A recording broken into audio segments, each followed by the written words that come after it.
अभिनंदन, आभार, आदर, नमस्कार। मैं कुंदन कुमार सिंह महामना एजुकेशन हब के इस वीडियो में आप सभी का स्वागत करता हूं। तो दोस्तों, आप सभी के समक्ष जीके टेस्ट सीरीज नंबर 19 लेकर के आया हूं। अभी तक 18 टेस्ट सीरीज आपको दे चुका हूं। डेटा लिमिट की वजह से ये 31 क्वेश्चंस का सेट होगा। 50 क्वेश्चंस नहीं हो पाए हैं क्योंकि बहुत ज्यादा समय लग जाएगा। लगभग 50 मिनट का वो सीरीज चला जाता है और मैं कोशिश करूंगा कि जल्दी बोलने की। अगर आप सभी को मेरे जल्दी बोलने से कुछ प्रॉब्लम हो सकती है तो YouTube पे वो ऑप्शन है कि आप मेरी आवाज को स्लो करके देख सकते हैं। जो स्पीड होती है उसको कम कर सकते हैं, तो आप आराम से सुन लेंगे। वैसे मैं इतना जरूर अपनी स्पीड पेस को रखूंगा कि आप आराम से सुन सके, लेकिन फिर भी थोड़ा जल्दी करने की कोशिश इसलिए करूंगा ताकि कम डेटा में हो जाए। मल्टीपल चॉइस क्वेश्चंस होंगे। ये टॉपिक है art, culture, theatre and painting का। 31 क्वेश्चंस हैं टोटल। मैं ऑप्शंस पढ़ता चलूंगा, आप भी अपने आंसर गेस कर सकते हैं और फिर क्वेश्चन के ऑप्शन पढ़ने के बाद ठीक 3 सेकंड बाद मैं आपको आंसर भी बताता चलूंगा, जिससे आप अपने आंसर को मैच करके खुश भी हो सकते हैं और अपनी परीक्षा की जांच कर सकते हैं कि किस तरीके से मेरी प्रिपरेशन चल रही है और आप कितना जानते हैं। चलिए ज्यादा समय नहीं लेते हुए शुरू करता हूं। एक बात और भी बता दूं कि अगर अभी तक इस चैनल को आपने सब्सक्राइब नहीं किया है तो जरूर सब्सक्राइब कर लें। यंग लेडीज एंड जेंटलमैन, शुरू करते हैं। आपका पहला सवाल स्क्रीन के ऊपर ये रहा जो अभी आप देख रहे हैं। तो सबसे पहला सवाल आज का इस सेशन में ये कह रहा है कि the famous painter Vincent van Gogh belong to which country. एक पेंटर है जिनका नाम है विंसेंट वान गॉग।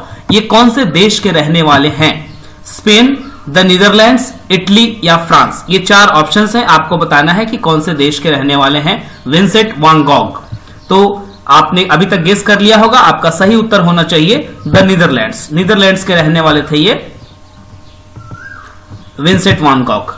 बहुत अच्छे फेमस पेंटर रह चुके हैं ये। चलिए दूसरे सवाल की तरफ बढ़ते हैं, आगे बढ़ते हैं। दूसरा सवाल कह रहा है कि Madhubani a style of folk paintings is popular in which of the following states in India. Madhubani painting एक है, बहुत ज्यादा फेमस है इनफैक्ट। तो वो भारत के कौन से राज्य में मिलती है? बिहार, मध्य प्रदेश, वेस्ट बंगाल या फिर राजस्थान? जल्दी से बताइए। मैं आपके उत्तर को एक्सपेक्ट कर रहा हूं कि मैक्सिमम जितने लोग भी देखेंगे इस आंसर को सही करेंगे।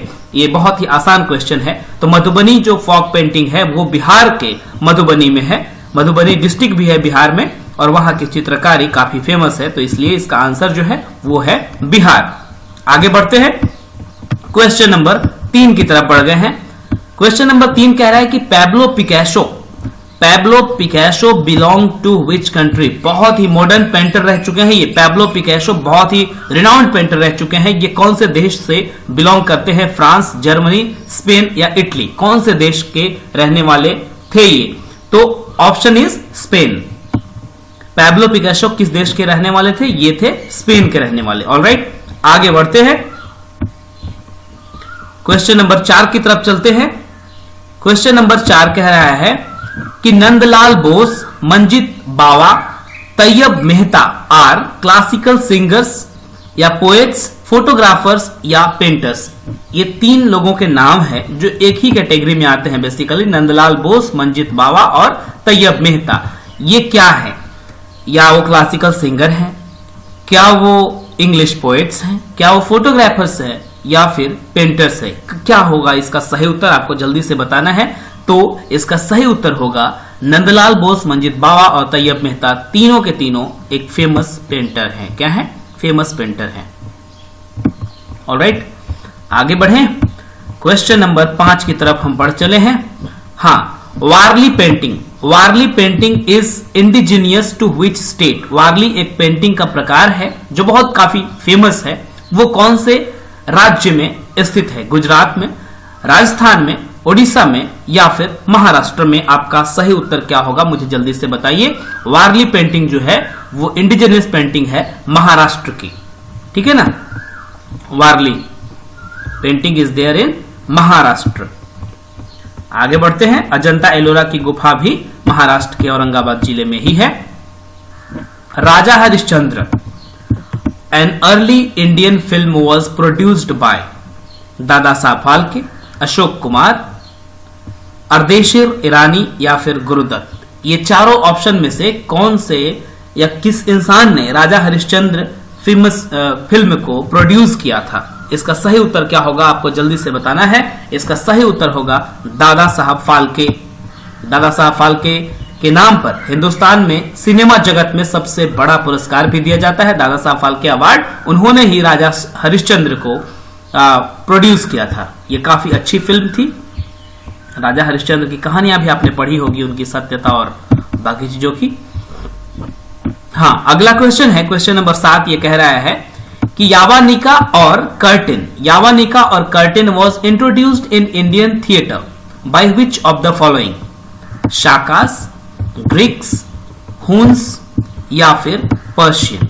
यावानिका या कर्टन जो पर्दा बोलते हैं इंडियन थिएटर में कब से या किसके द्वारा लागू किया गया, किसके द्वारा लाया गया? क्वेश्चन नंबर 7 आप देख रहे हैं स्क्रीन के ऊपर और इन चारों ऑप्शंस में से आपको सही उत्तर बताना है, गेस करना है। इसका सही उत्तर होगा ग्रीक्स।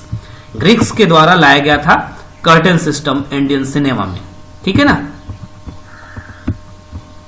आगे बढ़ते हैं क्वेश्चन नंबर 8।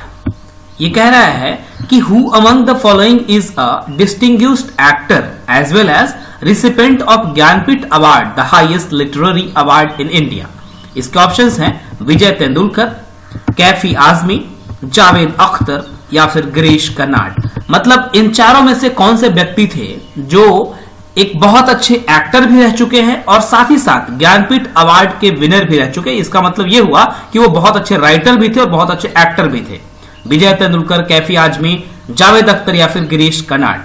हाँ, तो इसका सही उत्तर होगा गिरीश कर्नाड। इसकी पुस्तकें हमने पढ़ी भी हैं कई सारी। आपने भी इंग्लिश लिटरेचर के जो विद्यार्थी होंगे जरूर पढ़े होंगे इनकी किताबें। मतलब हिंदुस्तान के लगभग सारी यूनिवर्सिटीज में पढ़ाई जाती है गिरीश कर्नाड की किताबें। तो ज्ञानपीठ अवार्ड भी मिला इनको और बहुत अच्छे एक्टर भी थे गिरीश कर्नाड। ऑलराइट, ऐसे ऑलराउंडर लोग बहुत ही कम होते हैं इस धरती पे, बट कुछ कुछ तो होते हैं धरतीवीरों से खाली नहीं है। अगला क्वेश्चन है कि Homi यावरावाला is acclaimed as India's first lady painter, lady photo journalist, lady Kathak dancer या फिर lady playback singer। ये किस रूप में Homi यावरावाला is acclaimed as India's first? Which of the following? ये चार ऑप्शंस आपके सामने हैं जो अभी आप स्क्रीन पर देख रहे हैं। इसमें से गेस करना है कि वो क्या थे। तो क्वेश्चन नंबर 9 इसका सही उत्तर है आपका शी वॉज अ रिनाउंड और first photo journalist. Photo journalist क्या होता है? जो फोटोग्राफ के थ्रू पत्रकारिता करते हैं। उनका काम बेसिकली कैमरे से खेलना होता है, कोई भी घटना को इस तरीके से प्रेजेंट कर देना कि उस फोटो को, उस चित्र को देखकर आप समझ जाएंगे कि ये क्या कह रही है। ठीक है, तो that is called photo journalist. ये जर्नलिज्म में हमने पढ़ा भी है, इसलिए आपको बता पा रहा हूं अच्छे से डेफिनेशन। क्वेश्चन नंबर 10 ये कह रहा है कि ikebana is Japanese art of paper craft, dress designing, miniature tree farming या फिर flower arrangement. Ikebana Japanese art है किस चीज का? पेपर क्राफ्ट का, ड्रेस डिजाइनिंग का, मिनिएचर ट्री फार्मिंग का या फिर फ्लावर अरेंजमेंट का। इकेबाना शब्द बहुत ही इंपॉर्टेंट है, इसी से ये क्वेश्चन आया है। तो इकेबाना जो है एक जापानीज आर्ट है जिसमें फूलों को बहुत ही अच्छे तरीके से, सुंदर तरीके से अरेंज किया जाता है ताकि वो बहुत ही अट्रैक्टिव दिखते हैं, लुभावने दिखते हैं, सुंदर दिखते हैं। तो it is nothing but a kind of flower arrangement. Ikebana is a Japanese art of flower arrangement. Question number 10 इसका ऑप्शन नंबर डी होगा। हालांकि ABCD हमने इसलिए मार्क नहीं किया है क्योंकि ये जो टेक्स्ट आप देख रहे हैं ये वर्डपैड में बनाया है। थोड़ा सा इस लैपटॉप में कुछ प्रॉब्लम आ गई है इसलिए। Question number 11। क्वेश्चन नंबर 11 कह रहा है कि who is the voice behind the audio book wings of fire written by the former president APJ Abdul Kalam. इसके ऑप्शन है ओम पुरी, अमिताभ बच्चन, गिरीश कर्नाड या हरीश भीमानी। मतलब यह है, आपने भी पढ़ी होगी, हमने भी पढ़ी है, डॉक्टर APJ अब्दुल कलाम की बहुत बढ़िया ऑटोबायोग्राफी विंग्स ऑफ फायर। तो उसको ऑडियो में भी कन्वर्ट किया गया है। तो जो ऑडियो में बुक कन्वर्ट की गई है उसमें आवाज किसका है, वॉइस ओवर किसका है? इन चारों ऑप्शंस में से आपको बताना है ओम पुरी, अमिताभ बच्चन, गिरीश कर्नाड या फिर हरीश भीमानी। इसका सही उत्तर होगा आपके अनुसार ही, आपने जो सोचा है वही सही सोचा है, ये है Girish Karnad. Girish Karnad was or is an actor as well as a very good writer, जिनको ज्ञानपीठ पुरस्कार भी मिल चुका है। आगे बढ़े, क्वेश्चन नंबर 11 बहुत इंपॉर्टेंट क्वेश्चन है ये। आगे बढ़ते हैं क्वेश्चन नंबर 12 की तरफ। ये कह रहा है कि the technique of mural painting executed upon freshly laid lime plaster is known as fresco, gouache, tempera या क्यूबिज्म। इसका सही उत्तर क्या होगा आपको बताना है मेरे दोस्तों। देखिए, म्यूरल पेंटिंग क्या होती है, दीवार पे जो बेसिकली चित्रकारी की जाती है कुछ सीमेंट से, कुछ चूना पत्थर से, तो उस चित्रकारी को खास करके म्यूरल पेंटिंग बोलते हैं। उसमें सीमेंट भी यूज होता है, लाइम भी यूज होता है, यानी कि चूना पत्थर भी यूज होता है।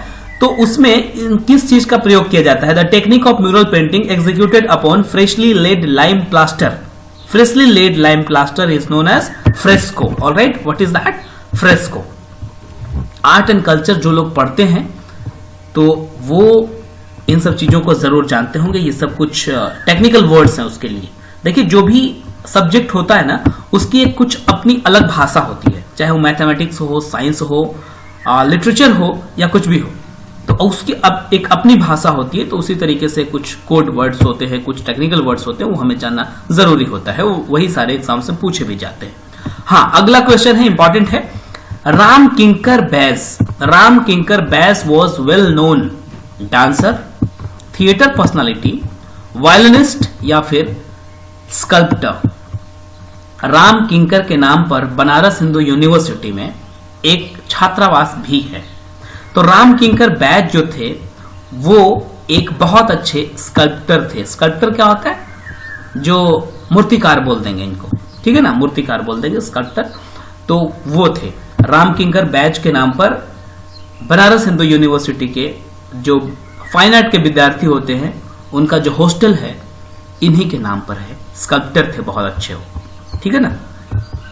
आगे बढ़ते हैं, क्वेश्चन नंबर 14 की तरफ बढ़ चले हैं हम कि which place is famous for embroidered handkerchief?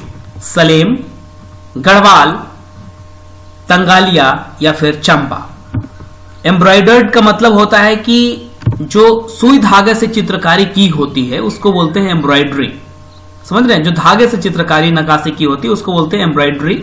अंग्रेजी का वर्ड है, इसलिए इसका हिंदी मीनिंग समझा दिया। तो इनमें से कौन से जगहों में हैंडकरचीफ यानी कि रुमाल बोलेंगे, हैंकी बोल देंगे, जहां पर सुई धागे वाली बढ़िया चित्रकारी के रुमाल मिलते हैं? सलेम में, गढ़वाल में, तंगलिया में या फिर चंबा में। तो इसका सही उत्तर आपके स्क्रीन के ऊपर ये होगा चंबा। चंबा कहाँ है? चंबा है हिमाचल प्रदेश में एक डिस्ट्रिक्ट। तो वहीं पर एम्ब्रॉयडरी वाले हैंडकरचीफ मिलते हैं, बहुत फेमस है पूरे वर्ल्ड में इनफैक्ट। क्वेश्चन नंबर 15 की तरफ बढ़ते हैं। क्वेश्चन नंबर 15 कह रहा है कि Jorasanko Thakurbari. Jorasanko Thakurbari is the ancestral home of which Indian personality? Rabindranath Tagore, Pranab Mukherjee, Ram Mohan Roy या फिर स्वामी विवेकानंदा। देखिए आपको क्या लिखा है यहां पे, जोरासैंको ठाकुरबाड़ी। बंगाली में घर को बाड़ी बोलते हैं बेसिकली, ठीक है, बाड़ी बोलते हैं। लेकिन यहाँ पे जो ऑप्शंस हैं ये लगभग चारों बंगालियों के ही हैं। रविन्द्रनाथ टैगोर भी हैं, प्रणब मुखर्जी भी हैं, राम मोहन रॉय भी है, स्वामी विवेकानंद भी है। तो एंसेस्ट्रल होम ये जो था ये था रविन्द्रनाथ टैगोर का। ऑलराइट, क्योंकि प्रणब मुखर्जी तो चलो ये तो आज के थोड़े दिन पहले राष्ट्रपति तक रह चुके हैं। राजा राम मोहन रॉय, आर.एन. टैगोर और स्वामी विवेकानंद ये तीनों के तीनों काफी पुराने लोग हैं और बड़ी फेमस पर्सनालिटी भी हैं। तो रविन्द्रनाथ टैगोर का जोरासैंको ठाकुरबाड़ी उनके एंसेस्ट्रल होम था, उनके पिताजी माताजी या उनके जो वंशज थे, वंशावली घर था। आगे चलते हैं क्वेश्चन नंबर 16 की तरफ। The song Ekla Chalo Re walk alone was written by Subhash Chandra Bose, Ishwar Chandra Vidyasagar, Rabindranath Tagore या फिर अरविंदो घोष। एकला चलो रे सॉन्ग के रचयिता कौन थे? इनमें से, इन ऑप्शंस में से आपको क्या लगता है? जल्दी से गेस कीजिए, मैं आपको इसका उत्तर, सही उत्तर बताता हूं। इसका सही उत्तर होगा आपका अरविंदो घोष, नो रविन्द्रनाथ टैगोर, माफ कीजिएगा। Rabindranath Tagore is the right answer. एकला चलो रे जो सॉन्ग है बहुत ही मोटिवेटिंग है और अमिताभ बच्चन जी बहुत अच्छा गाते हैं इस सॉन्ग को, है ना। एकला चलो रे मतलब वॉक अलोन, ये मोटिवेटिंग सॉन्ग है आप सभी के लिए कि कुछ भी हो जाए रास्ते में आपने चलना है तो चलना है, ठान लिया है तो चलना है, अगर आपको कोई साथ न भी दे रहा हो तो भी चलना है, ये मतलब है, बढ़े चलो बस। तो इनको लिखा था एकला चलो को रविन्द्रनाथ टैगोर ने। Question number 17, Indian council for cultural relations, Indian council for cultural relations was founded by Sardar Vallabh Bhai Patel, Rajagopalachari, मौलाना अबुल कलाम आजाद या फिर इंदिरा गांधी। तो Indian council for cultural relations was founded by Maulana Abul Kalam Azad. What the first education minister of India, Maulana Abul Kalam Azad is the right answer over here. Indian council for cultural relations 100% correct answer over here, the first education minister of our country. Young ladies and gentlemen, kindly note it down. Question number 18, it says कि who of the following is not a painter? Tyeb Mehta, Ram Kinkar Baij, Syed Haider Raza या फिर जामिनी रॉय। इनमें से कौन से painter नहीं थे? मतलब कहने का क्वेश्चन का ये है कि 3 लोग जो होंगे वो पेंटर होंगे, बाकी 1 लोग इसमें से पेंटर नहीं है।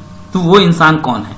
तो वो इंसान है राम किंकर बैस। अभी थोड़ी देर पहले ही एक क्वेश्चन में मैंने राम किंकर बैस की चर्चा की।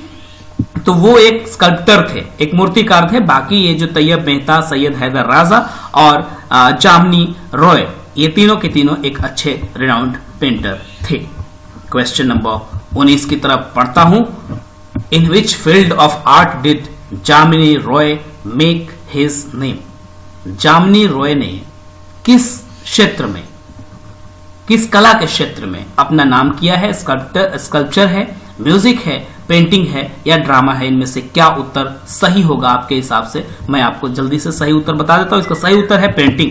जामनी रॉय जो थे वो बहुत अच्छे आर्टिस्ट थे, बहुत अच्छे पेंटिंग में थे। आगे बढ़ते हैं क्वेश्चन नंबर 20 की तरफ।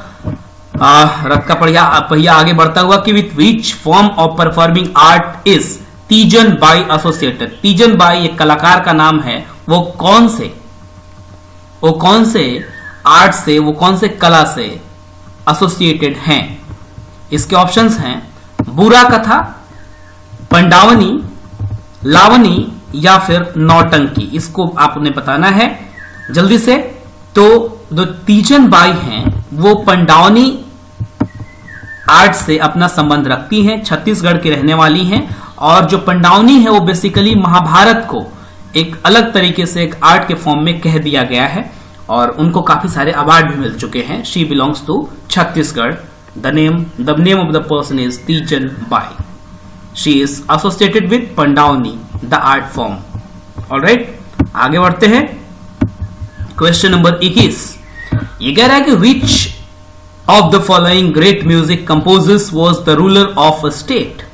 इनमें से कौन से म्यूजिक कंपोजर, मतलब इंसान एक अच्छा म्यूजिक कंपोजर भी था और साथ ही साथ एक स्टेट का रूलर भी था, शासक भी था? तो इसके ऑप्शंस हैं त्यागराजा, श्यामा शास्त्री, मुथुस्वामी दीक्षितर या फिर स्वामी तिरुनल रामावर्मा। इसका सही उत्तर जल्दी से गेस कीजिए। मैं आपको सही उत्तर बताता हूं। जो एक म्यूजिक कंपोजर, एक अच्छे म्यूजिक कंपोजर होने के साथ साथ एक स्टेट के शासक भी रह चुके हैं। The name of the person is Swathi Thirunal Ramavarma. Swathi Thirunal Ramavarma is the name of the person. That is 100% correct answer over here. Alright, आगे बढ़ते हैं क्वेश्चन नंबर 22 की तरफ। Who wrote the lyrics of the song ऐ मेरे वतन के लोगों? ऐ मेरे वतन के लोगों आपने बहुत बार सुना होगा, बहुत अच्छा देशभक्ति गीत है जिसको आवाज दी थी लता मंगेशकर ने। और ऐसा कहा जाता है कि जब इसे एक बार स्वतंत्रता दिवस के समय पर गाया गया था तो पंडित नेहरू भी उस समय ध्वज फहरा रहे थे और उनकी आंखों में आंसू थे। मतलब ये 1962 के बाद लिखा गया है। 1962 में इंडिया चाइना वॉर हुआ था, उसमें हमारे बहुत सारे मतलब सैकड़ों जवानों ने अपनी जान की आहुति दे दी थी और फिर उसके बाद ये सॉन्ग लिखा गया था और इसे आवाज दी थी लता मंगेशकर ने। बहुत ही खूबसूरत सॉन्ग है, कभी सुनिए तो आपके भी रोंगटे खड़े हो जाएंगे अगर इसको सोच के समझ के सुनेंगे तो इसको लिखा किसने था? ऑलराइट, इसको कंपोज किया किसने किया था? मनोज कुमार, प्रदीप, शैलेंद्र या फिर रघुपति सहाय फिराक। इसका सही उत्तर क्या होगा, जल्दी से आप बताइए। तो इसका सही उत्तर होगा प्रदीप। प्रदीप को कवि प्रदीप भी कहते हैं और इन्होंने ही ऐ मेरे वतन के लोगों को लिखा था। बहुत ही खूबसूरत सॉन्ग, जरूर आप एक बार सुनिएगा इसे। क्वेश्चन नंबर 23 की तरफ हम बढ़ चले हैं। ये कह रहा है कि Raghu Rai is well known as painter, film director, photographer या फिर स्पोर्ट्स पर्सन। क्या है रघु राय, किस नाम से फेमस है? क्वेश्चन नंबर 23, ये इसका सही उत्तर होगा photographer. He is a good photographer as well as a photo journalist. Photo journalist की परिभाषा हमने बताई थी आपको क्या होता है। तो वो फोटोग्राफी के थ्रू ही जर्नलिज्म करते हैं और फोटोग्राफर, बहुत अच्छा फोटोग्राफर भी थे। तो फोटोग्राफर फोटो जर्नलिस्ट हो सकता है, बहुत आम बात है। क्वेश्चन नंबर 24, ये कह रहा है the national anthem of Bangladesh was written by. Bangladesh का नेशनल एंथम किसके द्वारा लिखा गया था? मुजीबुर रहमान, मोहम्मद इकबाल, रविन्द्रनाथ टैगोर या फिर भूपेन हजारिका। इसका सही उत्तर है Rabindranath Tagore. Rabindranath Tagore is the only person who wrote national anthem of two countries, India as well as Bangladesh. Bangladesh का नेशनल एंथम क्या है? अमर सोनार बांग्ला। भारत का तो जन गण मन आप जानते ही हैं। हाँ, आगे बढ़ते हैं। क्वेश्चन नंबर 25 पे हम चल चुके हैं। Match list 1 with list 2 and select the correct answer using the code given below list. यहां पर मैच करना है, ये इंपॉर्टेंट क्वेश्चन है। देखता हूं कौन इसको सही कर पाता है। हाँ, यहां पर है मधुबनी, केलाम झूठू, वारली और पट्टचित्रा, और स्टेट का नाम है केरला, उड़ीसा, महाराष्ट्र और बिहार। ऑलराइट, अब हम चलते हैं आपके कोड ऑप्शंस की तरफ। आप जल्दी से इसका मैच करना है। ऑलराइट, तो देखिए मैं बताता हूं। जो मधुबनी है आप सभी को बताया है, ये दूसरा क्वेश्चन ही था। मधुबनी जो है ये है आपका बिहार में। मधुबनी कहां है? बिहार में। इसके बाद कलाम झूठू जो है ये कहां है? ये है केरला में। ऑलराइट, वारली जो है वो कहां है? वो है महाराष्ट्र में। और पट्टचित्रा कहां है? ये है ओडिशा में। ठीक है ना, समझ गए? Madhubani is there in Bihar, Kalam Ezhuthu is there in Kerala, Warli in Maharashtra और Pattachitra is there in Odisha. तो इसका सही उत्तर आपको समझ में आ गया। इसको जरूर नोट डाउन कर लीजिए अभी यहीं से, जहां पे हमने मिलान किए हैं। फिर से बता देता हूं, Madhubani Bihar, Kalam Ezhuthu there in Kerala, Warli Maharashtra, Pattachitra in Odisha. Alright, option number उस हिसाब से डी होने चाहिए। ठीक है ना, आगे बढ़ते हैं। क्वेश्चन नंबर 26 की तरफ शायद आ चुके हैं हम, जल्दी खत्म होने वाला है। कि who of the following painted the famous painting Guernica. Guernica एक बहुत ही फेमस पेंटिंग का नाम है। इसको किसने पेंट किया था? इसके ऑप्शंस हैं विंसेंट वान गॉग, रेम्ब्रांड और रैफल या फिर पैब्लो पिकासो। इसका सही उत्तर क्या है? तो इसका सही उत्तर है ग्युर्निका को पेंट किया था पैब्लो पिकासो ने, जिसको मॉडर्न आर्टिस्ट, मतलब मॉडर्न पेंटिंग में बहुत ही बड़ा नाम है ये पैब्लो पिकासो, जिन्होंने ग्युर्निका को पेंट किया था। पेंटिंग का नाम है ये। जिस तरीके से लियोनार्डो दा विंसी की जो पेंटिंग है मोनालिसा की या द लास्ट सपर, ऑलराइट, तो उसी तरीके से ग्युर्निका को पेंट किया पैब्लो पिकासो ने। अगला है Raja Ravi Varma. Raja Ravi Varma was famous as painter, musician, singer या फिर फिजिशियन। इसका सही उत्तर क्या होगा? जल्दी से हमें बताइए। इसका सही उत्तर होगा painter. Raja Ravi Varma was a famous painter, बहुत ही बढ़िया चित्रकार थे। क्वेश्चन नंबर 28 की तरफ हम बढ़ चले हैं और ये है इंपॉर्टेंट क्वेश्चन कि Japanese art of paper folding. Japanese art of paper folding is known as haiku, ikebana, origami या फिर काराकू। जापान की एक अलग सी कलाकारी है जो पेपर को बहुत ही सुंदर तरीके से फोल्ड कर देते हैं। कागज जो है उससे कुछ चित्रकारी की जाती है, तो दैट इज कॉल्ड ओरिगैमी। ऑलराइट, ओरिगैमी उस आर्ट को बोलते हैं, जापानीज आर्ट को, जिसमें वो पेपर सुंदर तरीके से फोल्ड किया जाता है। That is called origami, ORIGAMI। आगे बढ़ते हैं क्वेश्चन नंबर 29 की तरफ। In which city is the Film and Television Institute of India located? FTII बोलते हैं इसको, Film and Television Institute of India, located in Pune, Delhi, Mumbai या फिर अहमदाबाद। तो इसका सही उत्तर है पुणे।